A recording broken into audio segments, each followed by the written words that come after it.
Hola, bienvenidos. Esta vez tenemos un video práctico donde vamos a realizar ejercicios básicos dándole continuidad a nuestro taller de cremas. Este es el equilibrio HLB, fundamentos y cálculos básicos. ¿Nos acompañas? ¿Qué hace la emulsión entonces? Pues esa emulsión es una unión donde vamos a unir dos fases que de manera natural son inmiscibles. Por ejemplo, parte de agua y parte de aceite. Un emulsificante es una sustancia que tiene características para unir estas dos fases que de manera natural son inmiscibles. Y una emulsión en sí puede ser un sistema que además del emulsificante y las fases que se van a emulsificar, puede estar constituida por otras sustancias. Por ejemplo, los aceites, algunos suavizantes, agua y elementos solubles en agua. En este caso aquí podemos tener, por ejemplo, los extractos de plantas, la glicerina, los conservadores, algún tipo de perfume y en nuestro caso de esencias o aceites esenciales, modificadores rheológicos como pueden ser las gomas y los espesantes, etc. Entonces, una emulsión realmente, aparte de los agentes clave, es todo un sistema donde nosotros vamos a integrar diferentes aditivos. En cosmética, los emulsionantes son tanto agentes de textura, porque le van a dar esa característica de tener una mayor consistencia o no a una crema, el que sea más fluida, más ligera, el que sea más viscosa, el tacto y el deslizamiento que le vamos a dar a nuestra emulsión también depende mucho del emulsionante. Son agentes de unión porque van a permitir la unión de estas dos fases que de manera natural son inmiscibles y que si vemos más cerca se comportan de esta manera, siendo el aceite capaz de encapsularse. Aportan características además propias a la formulación, ya que algunos ingredientes o algunos emulsionantes están fabricados de manera que tengan el aporte también nutritivo o sensorial a nuestra formulación, no solamente de la unión de las dos fases. También en las tendencias de cosmética natural los tienden a ser biodegradables y esto ya lo abordamos en el video anterior donde vimos cómo se biodegradan algunos tensoactivos. Permite crear sistemas vehiculares para activos diversos y una de las grandes fortalezas de una emulsión es que podemos incorporar tanto ingredientes lipofílicos como hidrofílicos y crear un sistema donde ambos ingredientes puedan ser introducidos a la piel. Pueden aportar además color a la emulsión y esto puede ser inherente al emulsionante, dándonos colores más claros, blancos o más oscuros, amarillentos, de acuerdo al tipo de emulsionante. Son también usados en distintas industrias como en alimentaria, como vimos en el caso de la mayonesa. Pueden ser iónicos, aniónicos o catiónicos y también pueden ser no iónicos y anfóteros. La emulsión final puede contener conservantes, como vimos, para darle esa inocuidad microbiológica a nuestra preparación y estabilizantes que se encargan de mantener la integridad físico-química de la emulsión. Además, pueden ser agregados otros aditivos como antioxidantes, activos cosméticos, etc. Es importante que algo que buscamos mucho en una emulsión es que ésta sea estable, y esto es lo que llamamos una correcta emulsión o una buena emulsión. Para que esto pase tienen que haber una serie de condiciones que nosotros debemos conocer.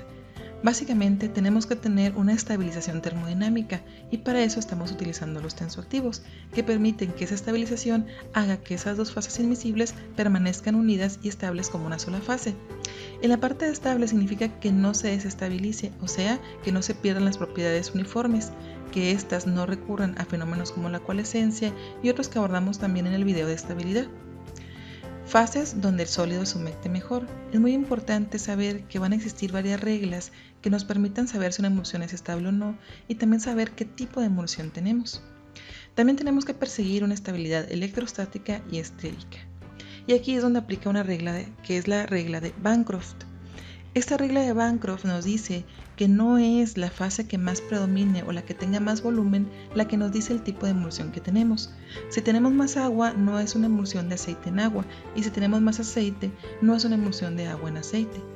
Este signo o el tipo de emulsión va a depender más del signo del tensoactivo que de la proporción de agua o aceite que tengamos en la metodología y preparación. Y ese es un concepto muy fuerte y muy poderoso que muchas veces no utilizamos y pensamos que solamente la cantidad de agua y aceite van a definir qué tipo de preparación cosmética tenemos.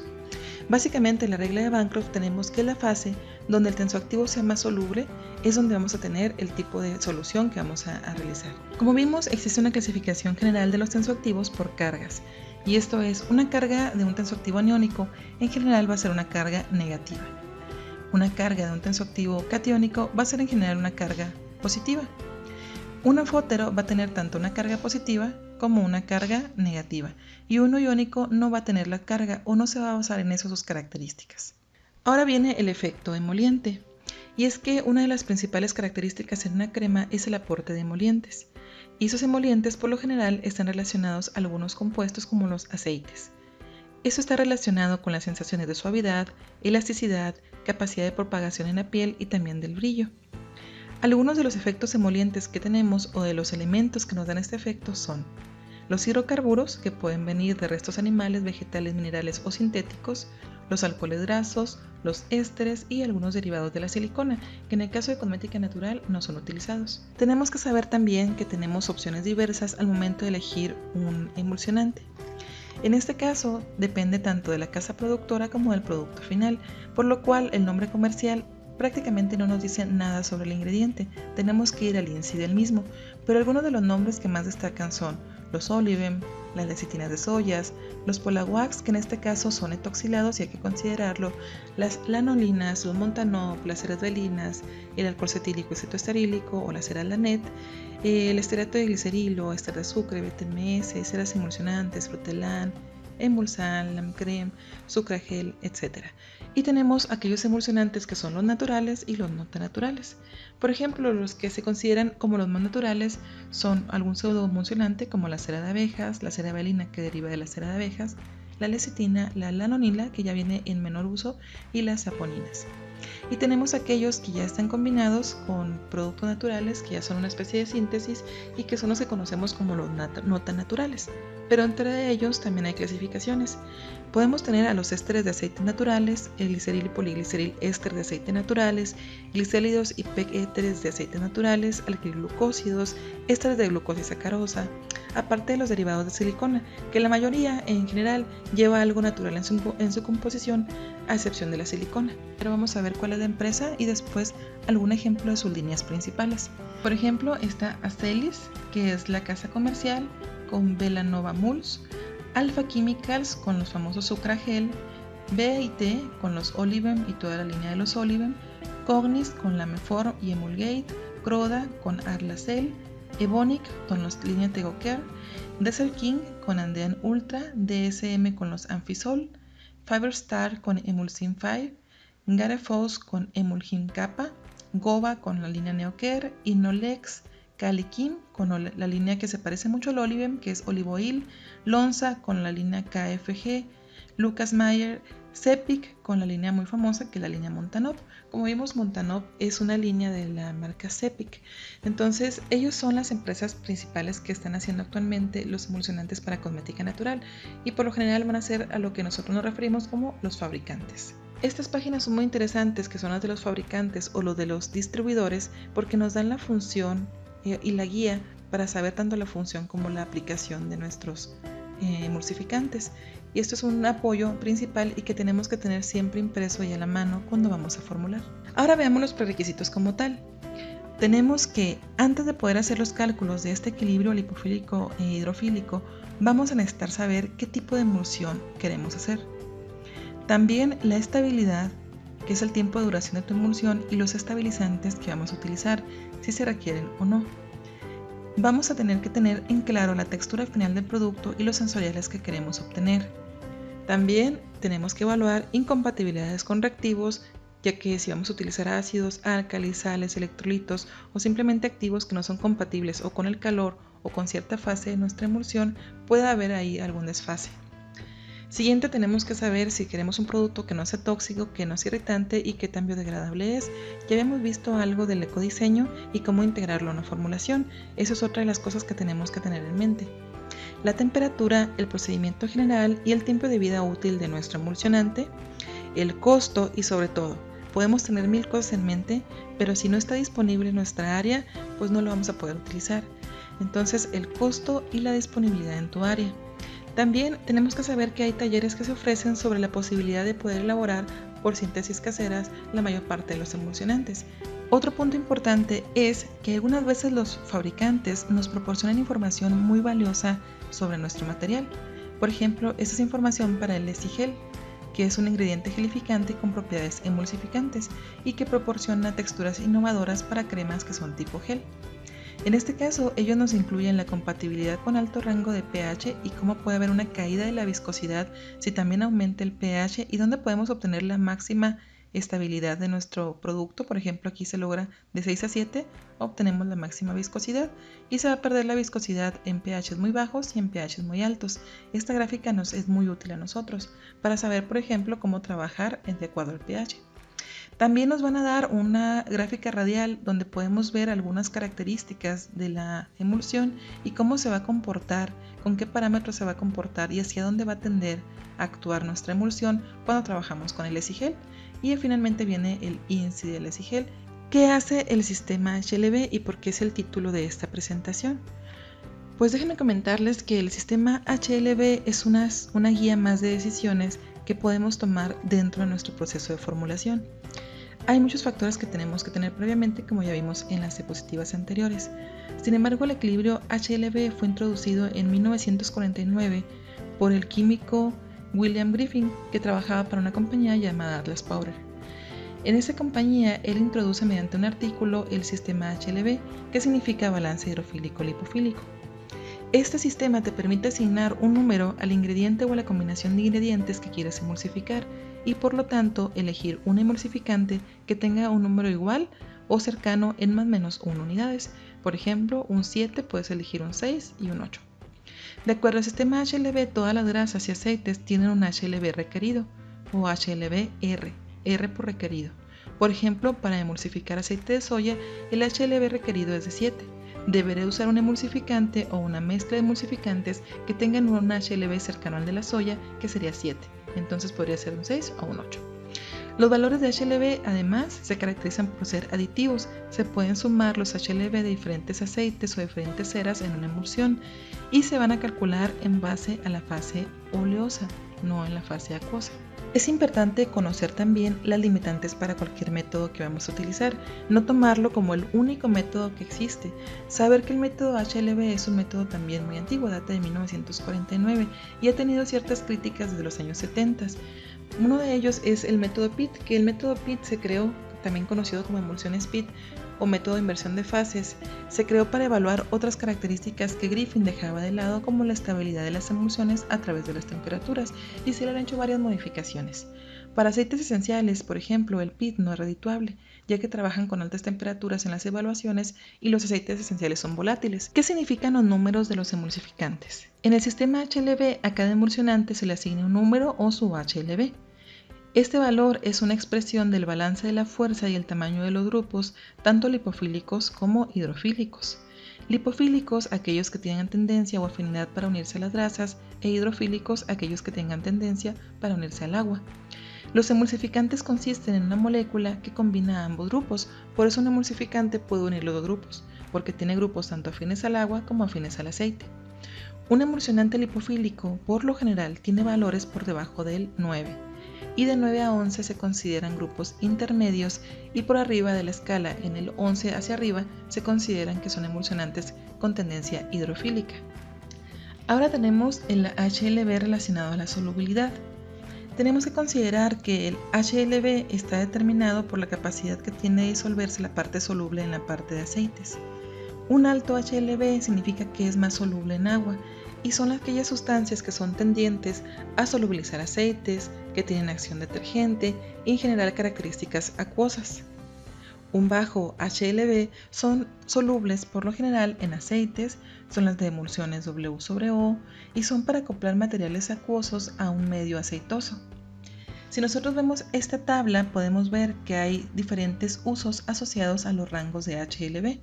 Por ejemplo, en el rango de 4 a 6 tenemos que su uso principal es como emulsificantes en emulsiones donde hay una mayor cantidad de aceite que de agua, o sea, emulsiones W/O. De 7 a 9 tenemos aquellos que se llaman agentes humectantes y que nos sirven, por ejemplo, para humectar polvos como agentes compactantes en el caso de maquillaje. Para un rango del 8 al 18 tenemos que son los emulsificantes ideales para hacer las emulsiones más comunes que tenemos en cosmética, que son aceite en menor cantidad sobre agua en mayor cantidad, o sea, emulsiones O/W.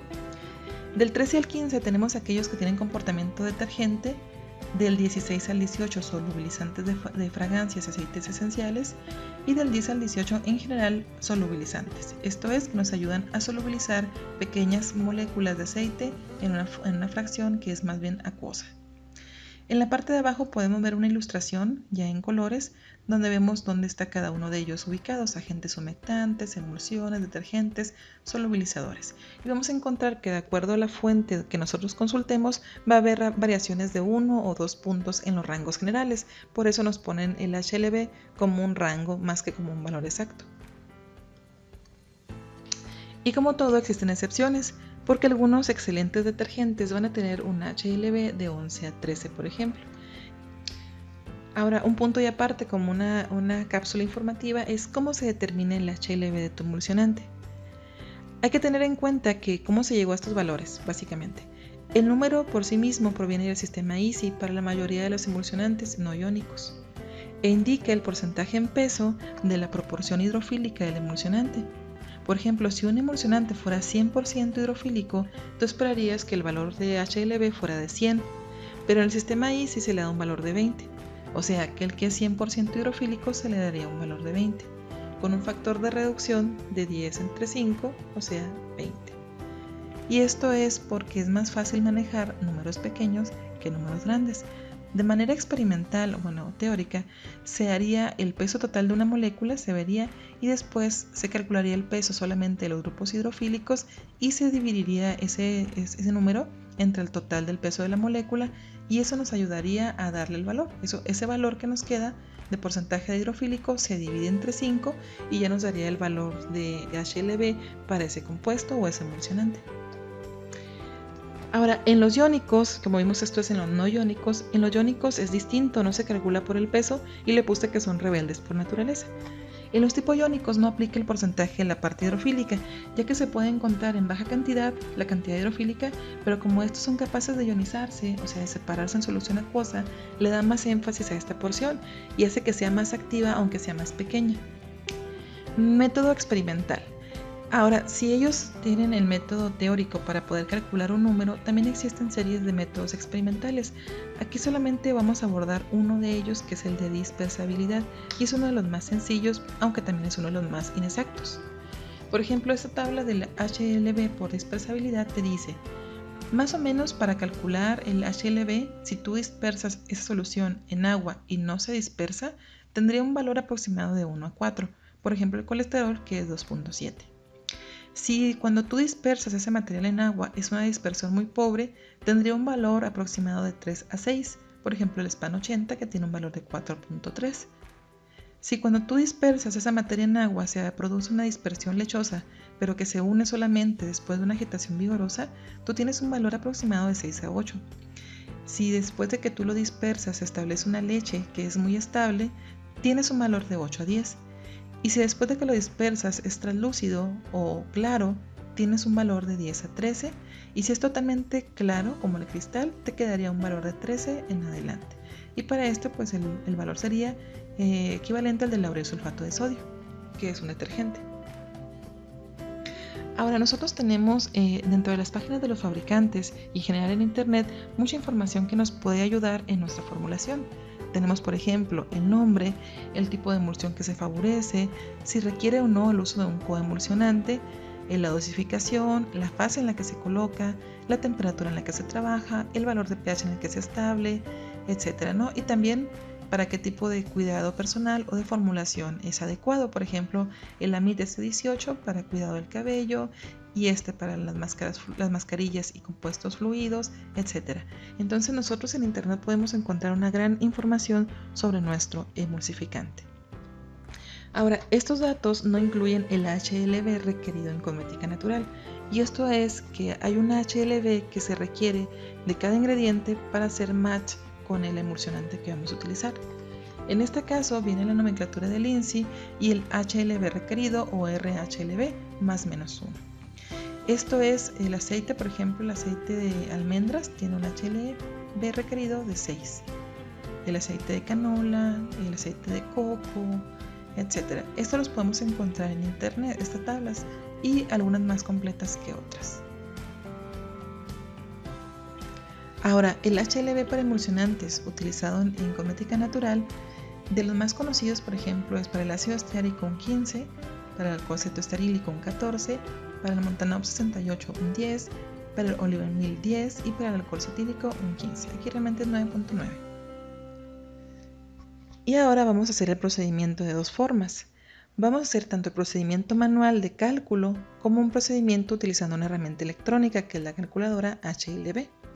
Vamos a comenzar por el procedimiento manual, que esto nos va a decir básicamente cómo está constituida la fórmula que se utiliza en la calculadora y por qué se llegan a esos resultados. Bueno, para este procedimiento manual tenemos dos datos en la parte de arriba en rojo. Y estos son la fórmula general para poder calcular cuál sería el HLB de una mezcla, que sería el HLB de un componente entre el total del componente en la fase oleosa. En este caso, el porcentaje del total de la fase oleosa, aquí es oleosa, y el resultado de esa división se multiplica por el porcentaje de este ingrediente en la fase. Ahora, una vez que se obtiene ese valor se va a sumar con el resto de los ingredientes de la mezcla, como dijimos es aditivo, y el total de la suma nos va a dar el HLB para esa mezcla. Vamos a ver el ejemplo práctico. Tenemos el aceite de soya, que es un 15%, y un alcohol cetoestearílico o cetílico que vamos a utilizar, que es un 5%. Si nosotros utilizamos esos dos componentes, tenemos que la fase oleosa, ya que ambos están en fase oleosa, es de 15 más 5, un 20% del total. Ya tenemos que el 20% de nuestro cosmético va a ser de esa fase oleosa. Ahora tenemos que hacer un recálculo. Esto es asumir que ese 20% ahora es el 100%. Y vamos a convertir y saber qué proporción del total es de soya y qué proporción es de cetílico. Para eso nosotros vamos a dividir y vamos a decir, bueno, ahora el 20 es el 100%, 15 ¿a cuánto será? 5 ¿a cuánto será? Y nos queda que el 75% de la fase oleosa es aceite de soya, o sea 15% de la fórmula, pero 75% de la fase oleosa, y el 25% de la fase oleosa es alcohol cetílico, y ese 25% corresponde al 5% de la fórmula total, donde incluimos la fase acuosa. El HBl requerido o HLB requerido para la soya es 7 y el de cetílico es 15.5. Estos datos vienen en tablas. Siguiente paso, una vez que ya tenemos el porcentaje más el valor de HLB, tenemos que multiplicarlos. Ahora, 0.75 del aceite de soya por su HLB, que es 7, y el resultado es 5.25. Ahora, 25% del cetílico y su HLB multiplicados nos da 3.88. Ya hemos visto que cuando usamos porcentajes, pues los vamos a poner en forma de 1, o sea, como una fracción, 0.75 y 0.25. Estos datos son aditivos y los vamos a sumar, el 1 con el 2 con el 3. En este caso tenemos dos datos, 5.25 más 3.88. Y este valor nos da que para esa mezcla el HLB requerido es de 9.13. Para el siguiente ejemplo tenemos una combinación un poco más amplia, donde vamos a utilizar 11% de aceite de soya, 5% de caprylic, 1% de aceite de uva, 1% de aceite de jojoba, 0.5 de tocoferol, 0.5 de cera de abejas y 1% de alcohol cetílico. ¿Qué ponemos aquí? Todos los componentes de la fase oleosa. No vamos a agregar ni la glicerina, ni el agua, ningún componente que sea de fase acuosa va a ir aquí. Todo fase oleosa. Y el porcentaje. Una vez que está ahí, vamos a seguir la siguiente serie de pasos. Cuando tenemos esta serie de mezclas. Número 1, hay que desglosar la fase de lípidos y sumar el total. En este caso, la suma de todo esto nos da 20. Ahora, hay que recalcular considerando el 100% como este 20, como la fase oleosa mediante una regla de 3. Por ejemplo, el aceite de soya, que es el 11% de toda una formulación, solamente la fase oleosa va a representar el 55%.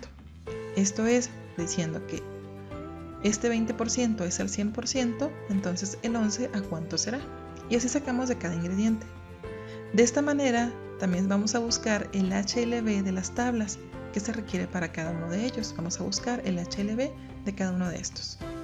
Una vez que lo tengamos, vamos a transformar el valor dividiéndolo el porcentaje entre 100 y después vamos a multiplicar el resultado del porcentaje por el valor de HLB requerido. Una vez multiplicado, sumamos los resultados. Esto ya lo hemos hecho en la parte anterior, donde sumamos los resultados de cada uno de ellos. Una vez que ya tengamos el resultado, ¿para qué nos sirve ese valor? Pues ese valor nos sirve para buscar un emulsificante que se acerque al valor de la mezcla de mis aceites. Si se fijan, el alcohol cetílico yo no lo estoy poniendo como si fuera un emulsificante, yo lo tomo solamente como parte de mi fase aceitosa o oleosa. Una vez que ya tenga eso, voy a buscar en la tabla de emulsificantes su HLB, y aquí tengo algunos de ellos y tengo el HLB que le corresponde a cada uno de los emulsificantes, y están ordenados de acuerdo a su INSI. También se pueden ordenar de acuerdo al valor del HLB. Y aquí voy a buscar uno que le quede bien al valor que me dio. En este caso, pues voy a buscar el procedimiento anterior, que es 9.13. Y voy a buscar uno de ellos que esté en ese rango. Por ejemplo, este me serviría. 9.13 a 10.13 me serviría bien. Busco un 9.7, este me serviría bien, esta lecitina también. Entonces voy a buscar uno que me sirva y que obviamente pues que tenga a disposición. Ahora, eso sería si lo hacemos de manera manual, pero también existe una herramienta llamada calculadora HLB, que es la herramienta gratuita y la vamos a conocer. Una vez que la tengamos, la calculadora nos va a aparecer un panel como este, donde nosotros tenemos que poner dos columnas. El porcentaje del componente, y esto es el porcentaje no del total de la fórmula, sino de la fase oleosa, cuánto representa la fase oleosa, y el valor de HLB. Ahora vamos a calcular el valor para mezclas de emulsificantes. En este caso te van a dar el siguiente problema. Formulador: debes preparar una emulsión estable tomando en cuenta el HLB, donde utilice los siguientes ingredientes: manteca de karité, aceite de aguacate, aceite de almendras, aceite de cáñamo, y quiero también agregar ácido estiárico en estos porcentajes. Te dice, el objetivo es que sea una consistencia media para piel seca y delicada, y cuentas con emulsionantes que son el esterato de glicerilo y la cera emulsificante. Esos son tus dos emulsionantes, los que pudiste comprar en la tienda, los que tienes. Pues bueno, en un total de 14.5 gramos de fase oleosa, esto viene de la suma de ellos. Sin considerar emulsificantes, esto es ahora el 100%. Ahora determinamos cada componente qué porcentaje representa, siendo esto el 100. Por ejemplo, 14.5, que es el total de la suma de mi fase oleosa, es al 100%. 1.5, ¿cuánto será? Y sacamos los nuevos porcentajes de estos componentes. Una vez que los tengamos, vemos que el primer componente ya no es este 1.5. Esto es si fuera toda la emulsión, pero de mi fase oleosa, el 1.5 de karité representa un 10.34. El karité tiene un valor de HLB de 8. Y así vamos poniendo cada componente y su porcentaje y el valor de HLB para ese componente. Cuando tú le das clic, inmediatamente la calculadora te saca este valor en gris, que es 8.76. Y te lo coloca aquí y te lo pone aquí, como target, como objetivo. Se convierte en el objetivo. Ahora, estos son tus ingredientes, y en la segunda fase viene el emulsificante que va a hacer match con estos ingredientes.